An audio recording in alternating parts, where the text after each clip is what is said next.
कर्म बड़ा या भाग्य, इंसान के जीवन में सब दिन एक से नहीं होते। हर दिन एक चुनौती या अवसर होता है।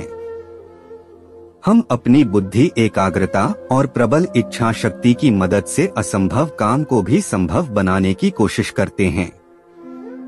लेकिन कभी कभी बहुत सारे प्रयासों के बाद भी हमें सफलता नहीं मिलती। आपने एक कहावत तो सुनी ही होगी कि प्यासा कुएं के पास आता है, कुआं प्यासे के पास नहीं आता।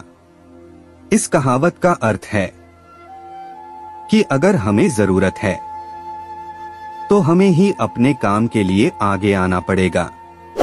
लेकिन इस कहावत का एक अर्थ यह भी है कि हमें ही कर्म करना होगा। चलिए एक प्रचलित कहानी से समझते हैं। गौरा महादेव और मेहनती किसान। बहुत पहले की बात है। एक गांव में भयंकर सूखा पड़ा। सूखे की मार इतनी तगड़ी थी कि लोग त्राही त्राही कर रहे थे। जन जानवर, पशु पक्षी सब लोग रोजाना मृत्यु का शिकार हो रहे थे। किसी को कोई उपाय नहीं सूझ रहा था। लोगों ने अपना जीवन बचाने के लिए गांव से पलायन करना शुरू कर दिया। अपना घर, जमीन, जानवर सब छोड़ के जाना पड़ा। लेकिन कुछ लोगों ने अभी भी आस नहीं छोड़ी और उन्होंने सूर्य देवता को प्रसन्न करने की सोची। बहुत अथक प्रयासों के बाद सूर्य देव प्रकट हुए, लेकिन उन्होंने कोई भी सहायता करने से मना कर दिया। मैं इसमें कुछ नहीं कर सकता। इस गांव के भाग्य में सूखा लिखा है। विधि के विधान के अनुसार जो होगा वो अच्छा ही होगा। किसानों ने हार नहीं मानी और सोचा कि देवराज इंद्र को प्रसन्न किया जाए। दिन रात कड़ी धूप में यज्ञ अनुष्ठान किए गए और बड़ी मुश्किल से इंद्र देवता प्रसन्न हुए। लेकिन इंद्र देवता ने भी मना कर दिया। मैं आप लोगों की कोई सहायता नहीं कर सकता। मैं विधि के विधान के आगे मजबूर हूँ। इस गांव पर श्राप है कि 10 साल तक सूखा रहेगा और इस गांव के भाग्य में यही लिखा है। लेकिन मुझसे आपकी स्थिति देखी नहीं जा रही। क्यों नहीं आप महादेव को प्रसन्न करें? अगर भगवान शंकर अपना डमरू बजा देंगे तो यह श्राप हट जाएगा और मैं तुरंत घनघोर बारिश कर दूंगा। गांव के किसान हार मान चुके थे। उन्होंने मान लिया था कि अब कुछ नहीं होने वाला। सब लोगों ने पलायन करने की सोची। लेकिन सब में से एक किसान अपना हल, फावड़ा आदि लेकर खेत की ओर चल पड़ा। गांव वाले, अरे तू कहाँ जा रहा है? मैं तो रोज की तरह अपने खेत पे काम करने जा रहा हूँ। गांव वाले, रोज जा रहा था, सूखे में मरना है क्या?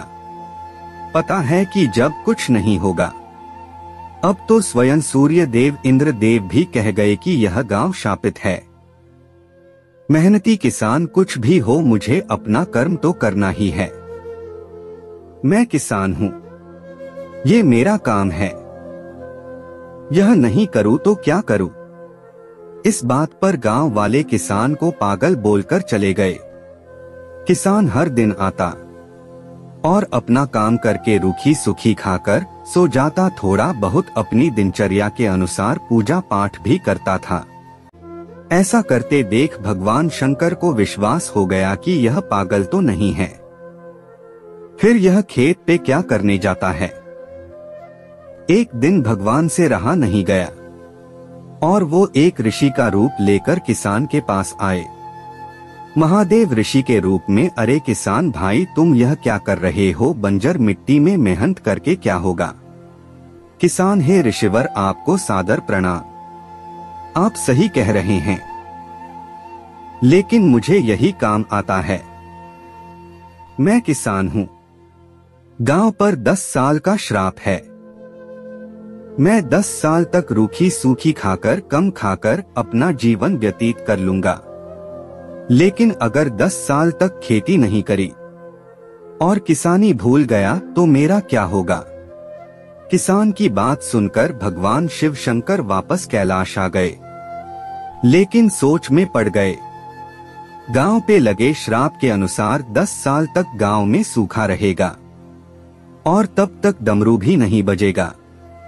अगर मैं 10 साल के बाद डमरू बजाना भूल गया तो और देवों के देव महादेव ने डमरू बजा दिया। डमरू बजते पूरे गांव झमाझम बारिश से नहा उठा। श्राप हमेशा के लिए हट चुका था। गांव वाले अपनी खेत अपने घर वापस आ चुके थे। आज कर्म की जीत हुई। लेकिन अगर गौर करें, सिर्फ निष्ठा और मेहनत करना ही मनुष्य के बस में है। इसलिए भाग्य में क्या है, यह हमें भगवान पर छोड़ देना चाहिए। निरंतर अपना काम और भगवान की भक्ति में समय व्यतीत करना चाहिए।